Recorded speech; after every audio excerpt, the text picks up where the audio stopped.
This is a Fox News alert. Hello, everyone. I'm Kimberly Guilfoyle, and this is The Five.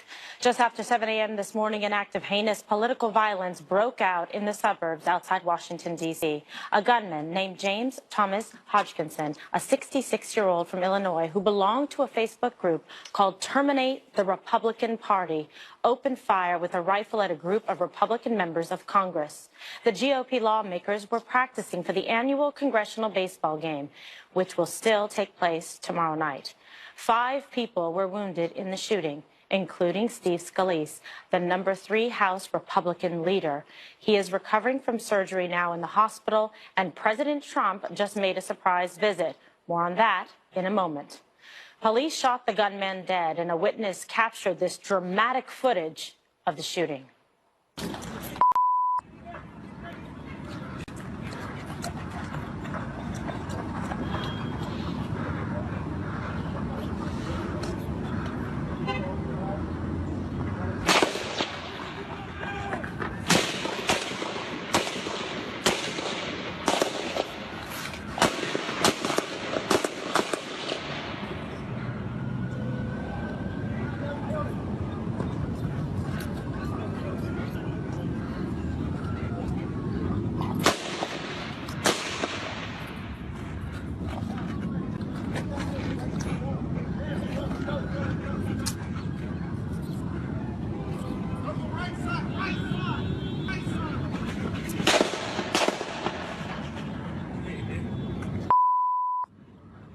Do we know where he's at?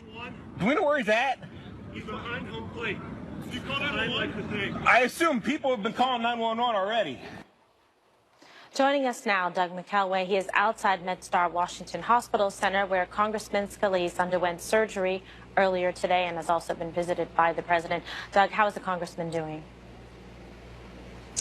Well, the last report we've had from the hospital is that he is in critical condition, that he suffered critical injuries and is in critical condition. But information from this hospital has been very, very sparse, unusually so. I've never seen anything like this, in fact, when you're dealing with a high-level public figure who has been the victim of a gunshot wound. There have been a grand total of 2 communications from this hospital, one about 10 hours ago, it was a tweet, and another about 5 hours ago, just over 5 hours ago, another tweet, and that has been the sum total.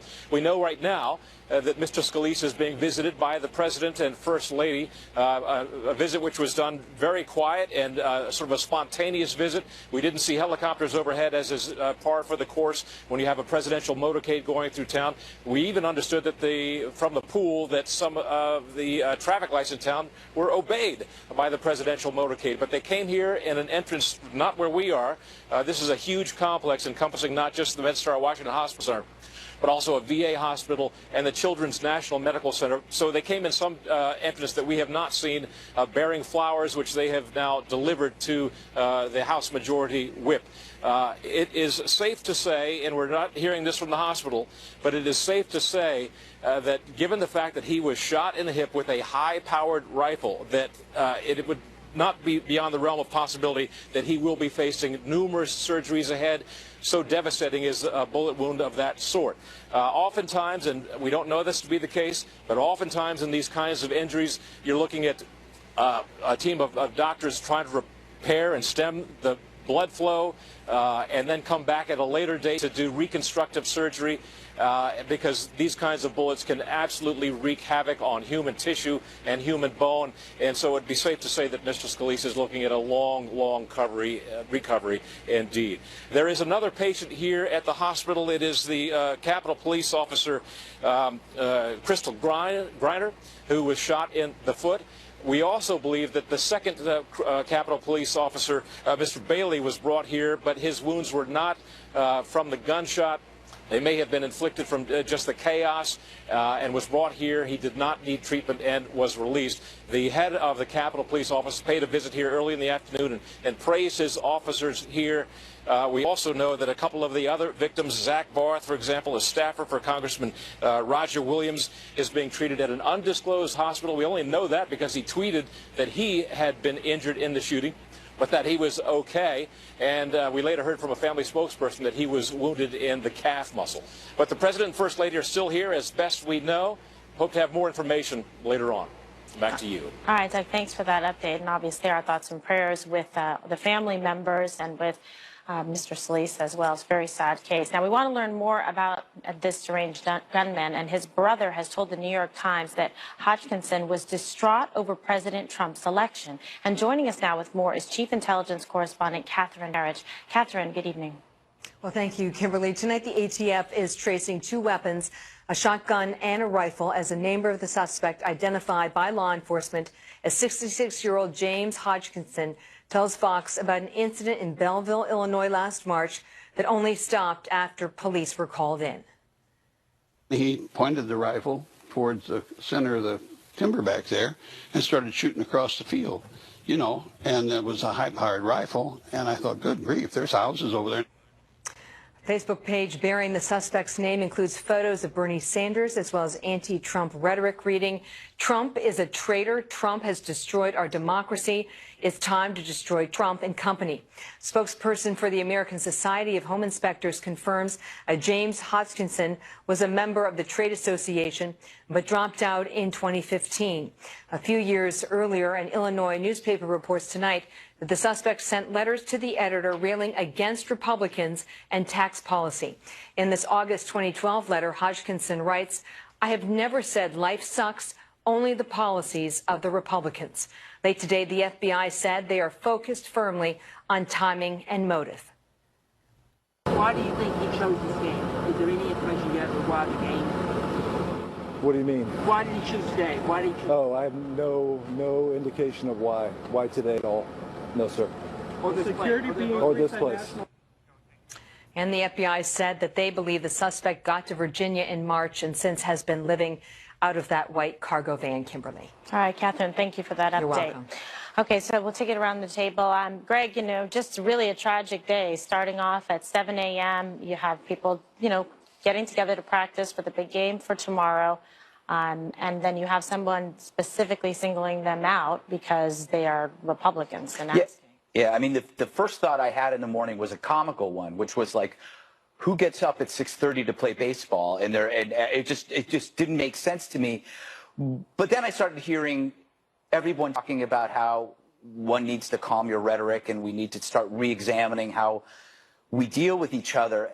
I don't know if that's right, because I do feel that we should be angry, and we should be angry at the angry people. The people who have been waging a campaign of rage not for decades, since the beginning of the Bill Ayers movement to the Antifa, who romanticize violence and romanticize revolution. This is not new. This is radicalism in its purest sense. And this is not senseless violence. People call this stuff sense. No, there is a purpose to this. There was a reason why I did this. A story came out today about Betsy DeVos, right? Remember her? Yep. She's needed $8 million worth of security since she got the job. For the last 8 months or so since she became known, or she was going to get the job. $8 million for security.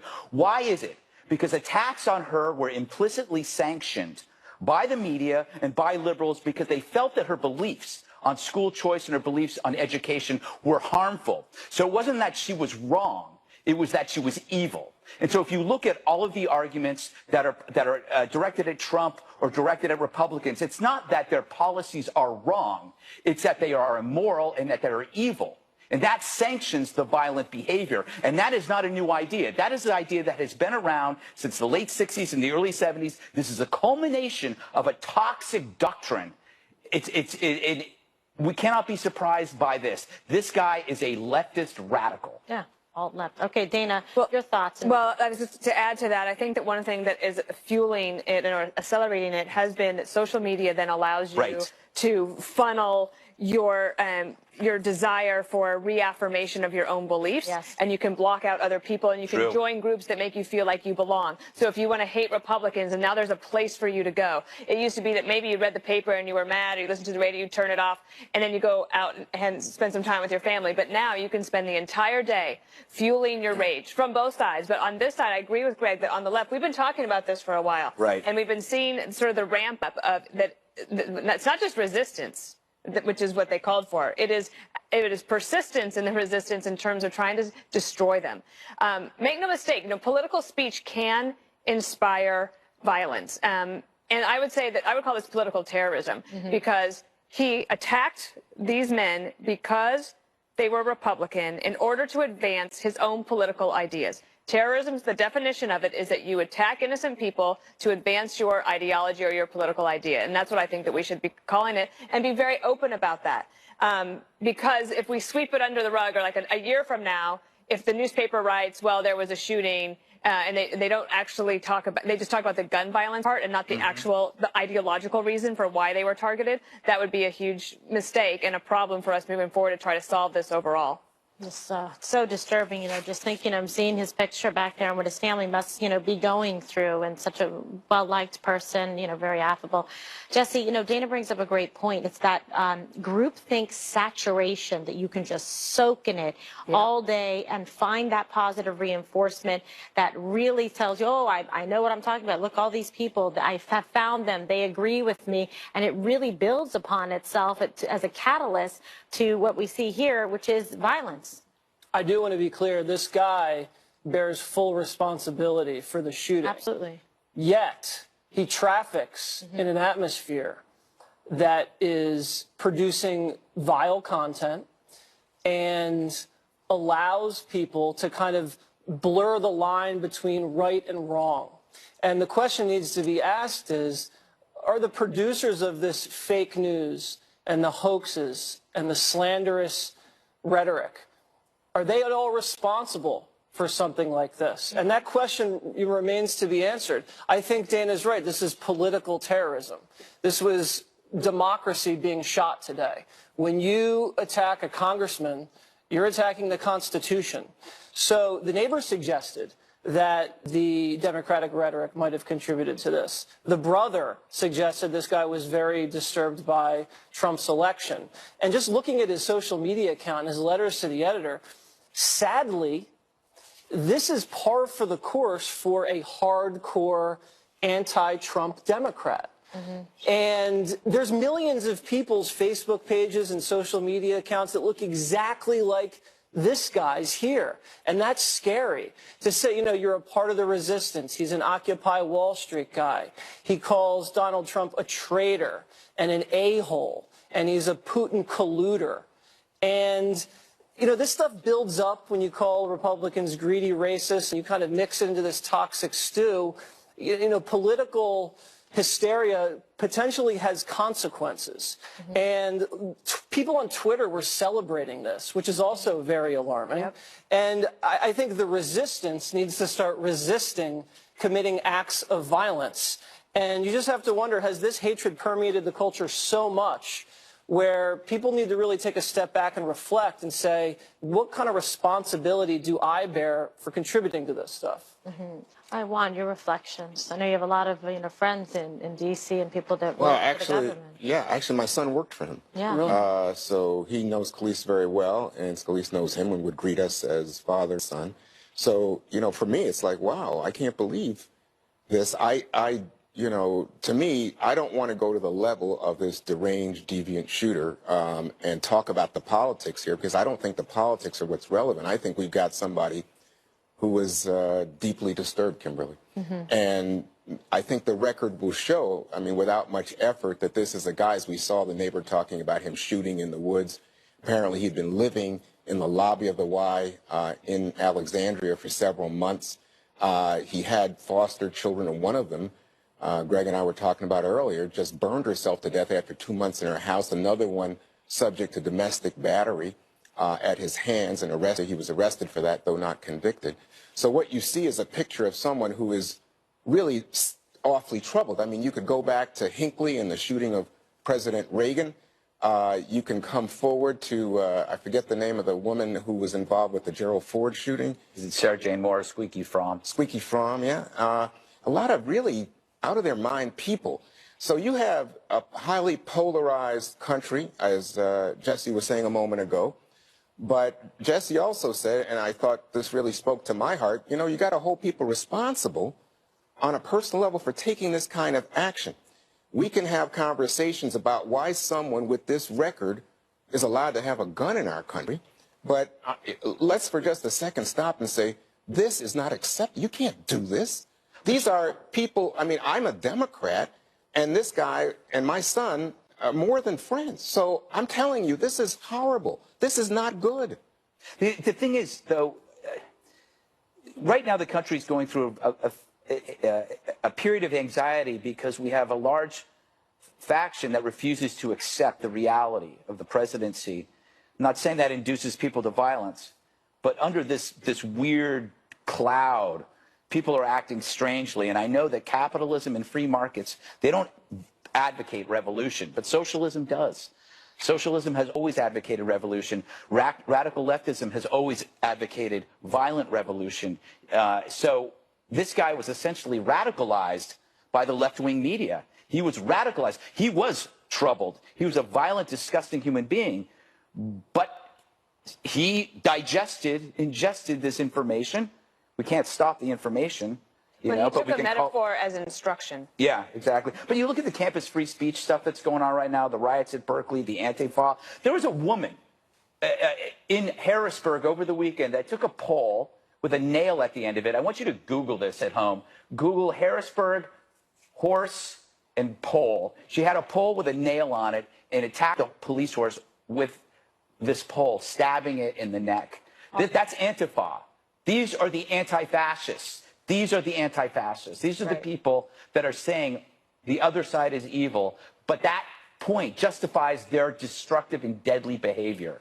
It's awful when you just see, like, yeah, we're talking about just the level of discourse. And can you imagine? I can't help but think, you know, God forbid, if this was someone who had worked for, you know, President Trump or his campaign or anything, I mean, just the reaction of what it would be, you know, and I've heard people today blaming President Trump for something like this. I mean, it's just so vile and so disgusting. People really have to, like, take a moment and think about what they're doing and what they're saying and why they're, like, punishing people and accusing people because they have a certain political viewpoint of being racist or sexist. Right, and remember when Gabby Giffords was shot and people were saying, oh, well, it's all the stuff coming from the right and the talk shows, and people on the right said, no, you got to hold the person responsible, and this was a troubled, deranged individual. I remember the right said that.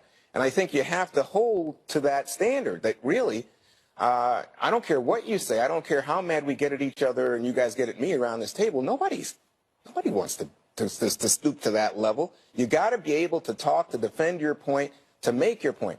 But I don't think this guy necessarily fits into the political line of debate and discourse in our country.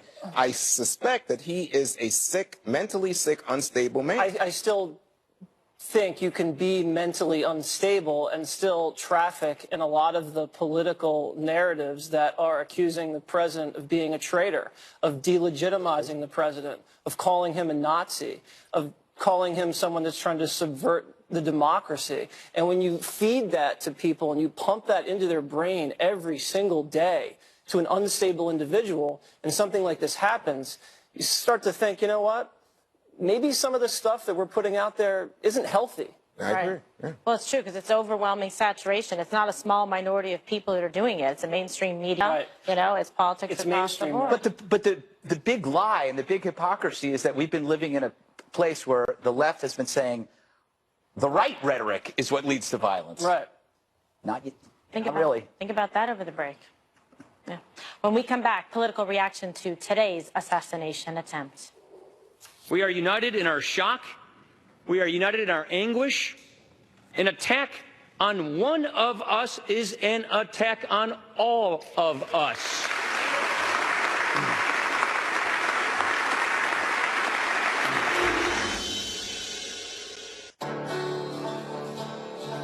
Ray's always been different. Last year, he said he's going to dig a hole to China. AT&T is working with farmers to improve irrigation techniques. Remote moisture sensors use a reliable network to tell them when and where to water, so that farmers like Ray can compete in big ways. China. Oh, he got there. That's the power of and. It's our biggest Craftsman sale of the year at Ace. With over $600 in Craftsman savings across the store. We'll help you find the perfect gift for Father's Day, which is coming up. I know, Dad. Hurry in, the Craftsman sale at Ace ends Monday. Ace is the place with the helpful hardware, folks. Real cheese people know good things come in threes. Sargento balanced breaks. Natural cheese, dried fruit, and nuts. 3 wholesome ingredients that are never, ever a crowd. Sargento Balance Brakes. Find them in the Sargento cheese section. I see the world through brand new eyes, receiving light, reflecting bright from the faces and the things I see. Well, now I see, but it's easy with you. Welcome to the new Hulu, personalized just for you. And now with the option to add live TV. It's not a dream, it's TV come true.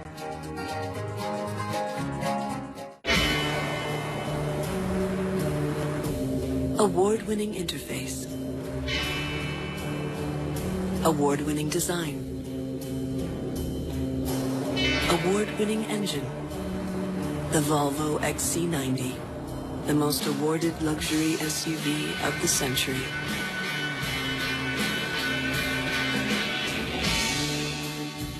Visit your Volvo dealer to take advantage of our midsummer sales event offer. Looking for a hotel that fits your budget? TripAdvisor now searches over 200 sites to find you the hotel you want at the lowest price. Grazie, Gino. Find a price that fits. TripAdvisor. Saving up to 95% on their prescriptions with Blink Health has people talking. Blink Health has truly changed my life. Stop overpaying for your prescriptions. Go to blinkhealth.com today.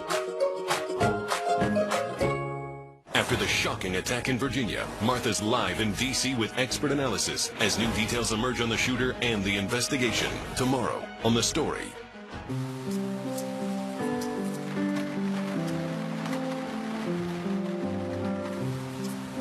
We understand the value of hard work.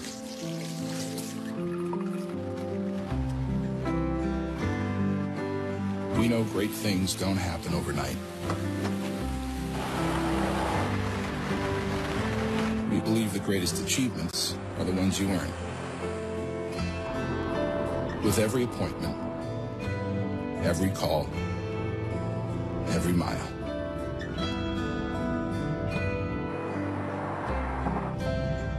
We get up earlier. We work harder.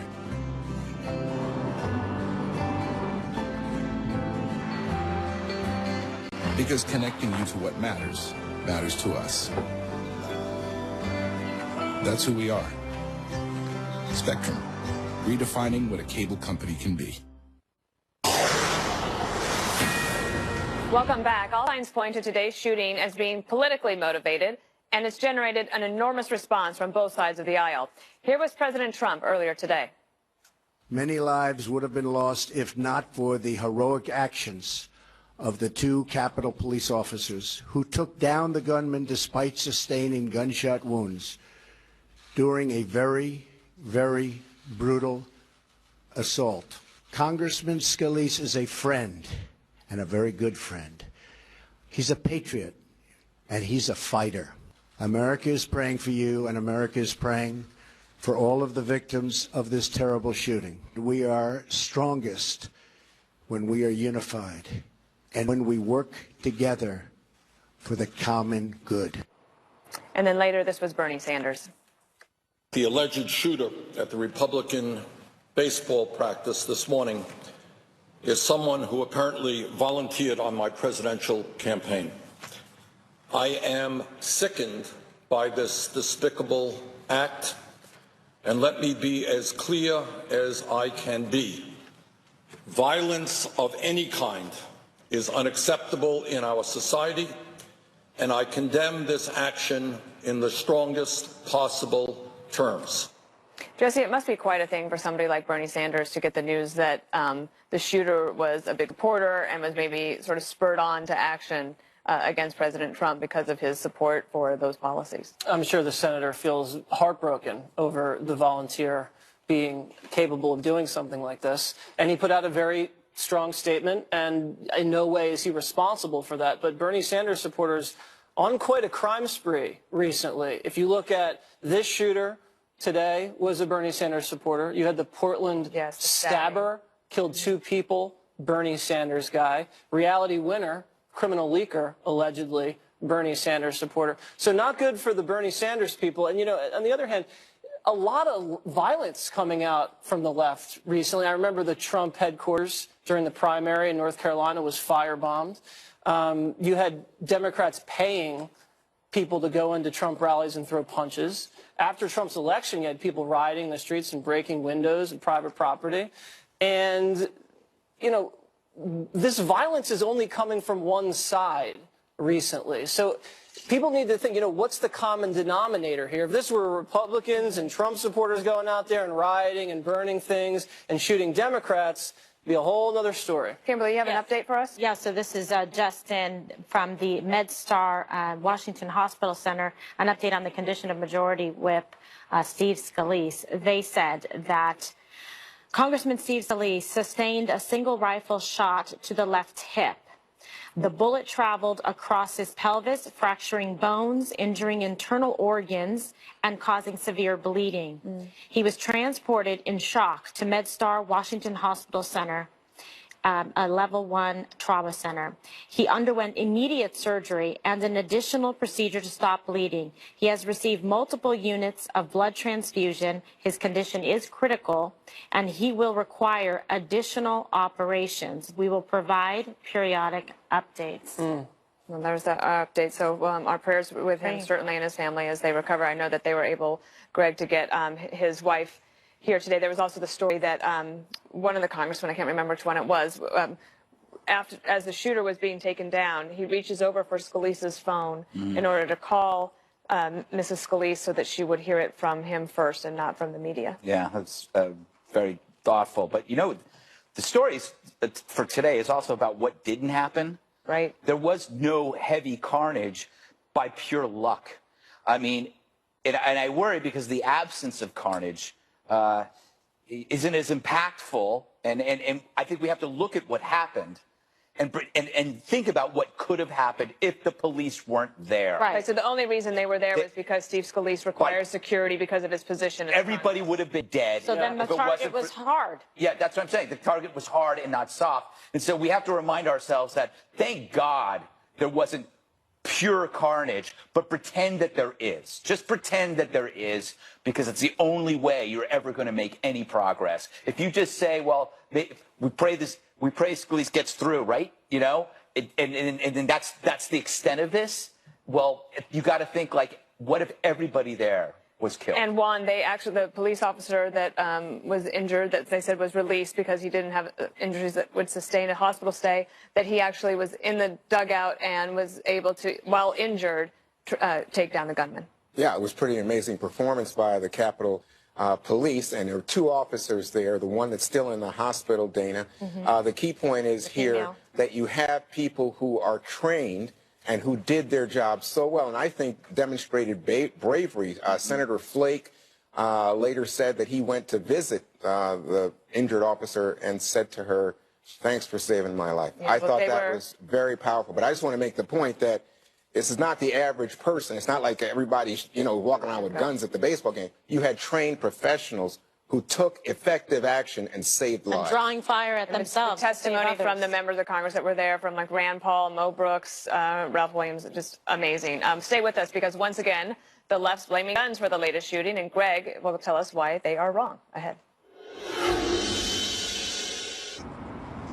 It's okay that everybody ignores me when I drive. It's fine, because I get a safe driving bonus check every 6 months. I'm accident-free. Because I don't use my cell phone when I'm driving, even though my family does and leaves me all alone. Here's something else. I don't share it with Mom. I don't. Right, Mom? I have a brand new putter you don't even know about. It's awesome. Safe driving bonus checks only from Allstate. Sometimes I leave the seat up on purpose.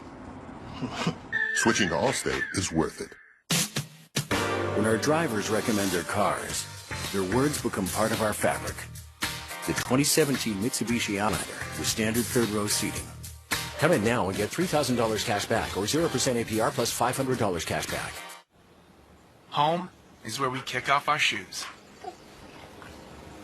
But when family members forget, trust Angie's List to help. Visit angieslist.com today. With my moderate to severe Crohn's disease, I kept looking for ways to manage my symptoms. I thought I was doing okay. Then it hit me. Managing was all I was doing. When I told my doctor, I learned Humira is for people who still have symptoms of moderate to severe Crohn's disease, even after trying other medications. In clinical studies, the majority of people on Humira saw significant symptom relief, and many achieved remission. Humira can lower your ability to fight infections, including tuberculosis. Serious, sometimes fatal infections and cancers, including lymphoma, have happened, as have blood, liver, and nervous system problems, serious allergic reactions, and new or worsening heart failure. Before treatment, get tested for TB. Tell your doctor if you've been to areas where certain fungal infections are common, and if you've had TB, hepatitis B, are prone to infections, or have flu-like symptoms or sores. Don't start Humira if you have an infection. Just managing your symptoms? Ask your gastroenterologist about Humira. With Humira, remission is possible. We needed to sell our home, and there was a lot of money on the line. We needed an agent who knew what they were doing. Luckily, we found HomeLight. HomeLight showed us the best agents in our neighborhood based on their actual track record. Who sells quickly? Who sells for top dollar? In the end, we went with Ben. Ben sold our house in just 2 weeks for $55,000 over asking. There's no question. When it's time to sell, the place to go is HomeLight. Join the thousands of people who have sold their home by going to HomeLight.com. Not enough room in your closet? Save space with the new Wonder Hanger Max. Now bigger and 50% stronger. It's easy. Just place 5 garments in the open slots. Lift and release. Wonder Hanger Max triples your closet space for neat, wrinkle-free, organized clothes. Strong enough for 5 heavy winter coats. Or 30 pounds of golf clubs. From purses to quilts. Organize your entire wardrobe with a Wonder Hanger Max system. Enough to hold 50 garments in one closet. Get your Wonder Hanger Max today. Available at most retailers. How do we say that this summer, if guests book direct at choicehotels.com and stay twice, they'll get a $50 gift card? Summertime. Bada book, bada boom. Got you a shirt. I kept the receipt. Book now at choicehotels.com. Here I am, working my canister off to clean and shine and give proven protection against fading and aging. He won't use those copycat wipes. Hi, doing anything later? Oh, the quiet type. I like that. Armor All Original Protectant. It's easy to look good. We're on to you, diabetes. Time's up insufficient prenatal care. And administrative paperwork. Your days of drowning people are numbered. Same goes for you, budget overruns. And rising costs. Wipe that smile off your face. We're coming for you too. For those who won't rest until the world is healthier, neither will we. Optum, how well gets done. After each incident, there's a reflex to blame everything and everyone but the fiend responsible. We saw that last week with Orlando. It's a year later, and gun violence still ruled the narrative. It's always the tool, but never the terrorists. And here we go again. The Virginia governor and others spewing stats when facts would have sufficed. I think we need to do more to protect all of our citizens. There are too many guns on the street. We lose 93 million Americans a day to gun violence. I mean, I've long talked about this. Background check, shutting down gun show loopholes. We worry about this every day for all of our citizens. Man needs a math class. Here's a fact. The shooter was a Sanders supporter. Do I blame Sanders? No. But replace Sanders with Trump, and you gotta wonder if the left would return that favor. After all, hasn't that been the media narrative for so long, that the hateful deplorables created a climate of violence, and that the party of Lincoln isn't just wrong, but evil? So now there's violence, but not from the deplorables. And all of a sudden we say, let's not rush to judgment. I don't know. The left blames the right for everything bad. So why not return the favor so they might learn a lesson? Is that even possible? For another lesson, here's Rand Paul. I do believe that without the Capitol Hill police, it would have been a massacre. We had no defense. Senator, we had no defense. We had no defense at all. We're lucky that Scalise was there because this was his security detail.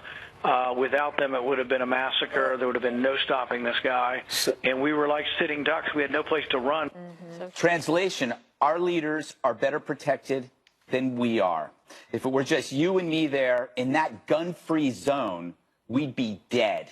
So each grisly act teaches us about vulnerability. Whether it's Orlando, 9/11, or today, the right response is to analyze risk and reduce it. Yes. People drown in water. The option isn't to blame water, but learn to swim. What we learned today is not just what caused the attack, but what prevented the carnage. Let's hope that sinks in. So, KG, the common refrain is the length of the attack depends on the arrival of another gun, which is what happened there.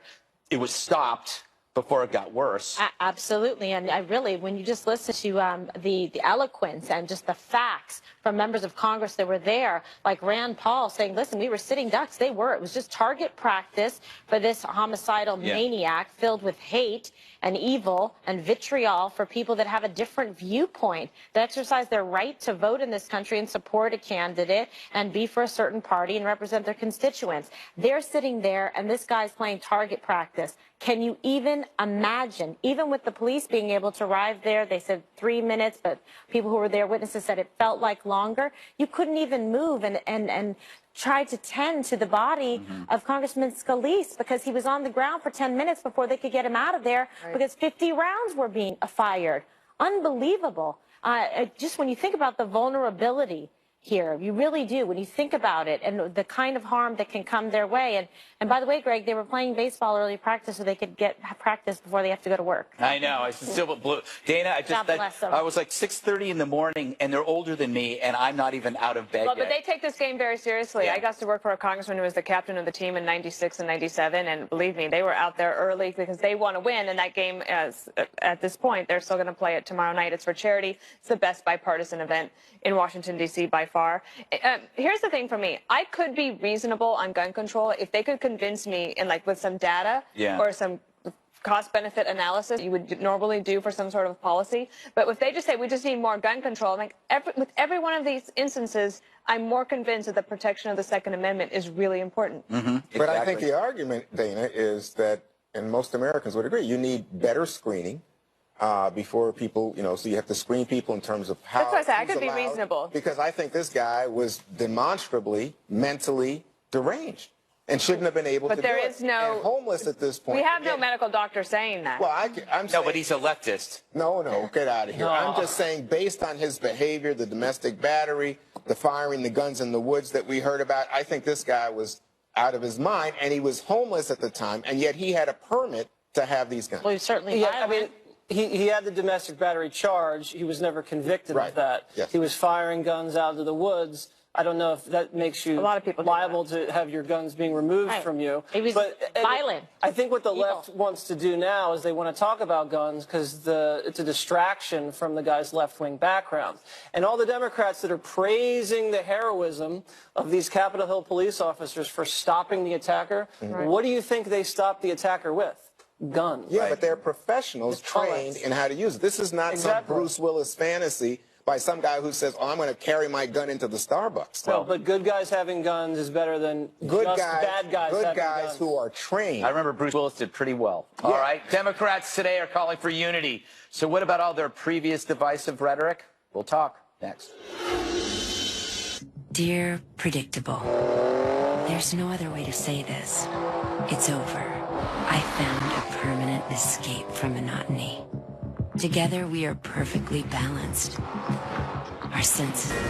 In the aftermath of today's shooting of Republican Congressman Scalise and 4 others, top Democrats like Nancy Pelosi are now calling for unity. Tomorrow we'll go out on the field, we'll root for our team, and we will use this occasion as one that brings us together and not separates us further. That's a good thing.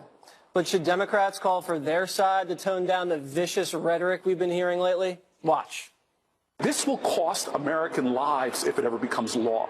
This will mean death, pain, and suffering to people's families. If the bill passed today in the House became law, thousands of Americans would die. So when we're talking about Social Security, Medicare, and Medicaid, this is a killer for the American people, literally a killer. We know we have to decarbonize our future. If we don't, it's a horror. People are going to die. We do know that every racist in America voted for Donald Trump. That's a problem. Greg, so Democrats say that when Republicans call terrorists Islamic, that causes them to commit more violence. Right. But if Democrats say that Republicans are killers, wouldn't that make people cause more violence? Yeah.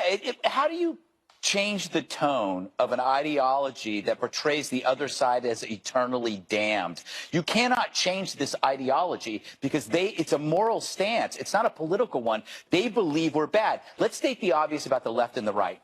We both have flaws, but the right is no drama and left is all drama. So that lends itself to this highly romantic and intense language and imagery. Their persuasion is entirely emotional. So that is why they say that. You know, and we sit there, and the flaw of the right is that we're cold. You know, we're unemotional. Don't say boring. We do the math. But we do the math, and they condemn us to death. Speaking of death, Kathy Griffin did the beheading. You had the Snoop Dogg doing the assassination on his music video, Shakespeare in the Park, showing Donald Trump being assassinated. How is that connected to any of this, if at all? Well, again, I think, you know, I don't think that because people do vile things that the First Amendment should be attacked, or that if people shoot at a congressman that we should, or that this should lead to like attacks on the Second Amendment, because I think our founding fathers got it right initially. I would say that when they look at that montage that you just had,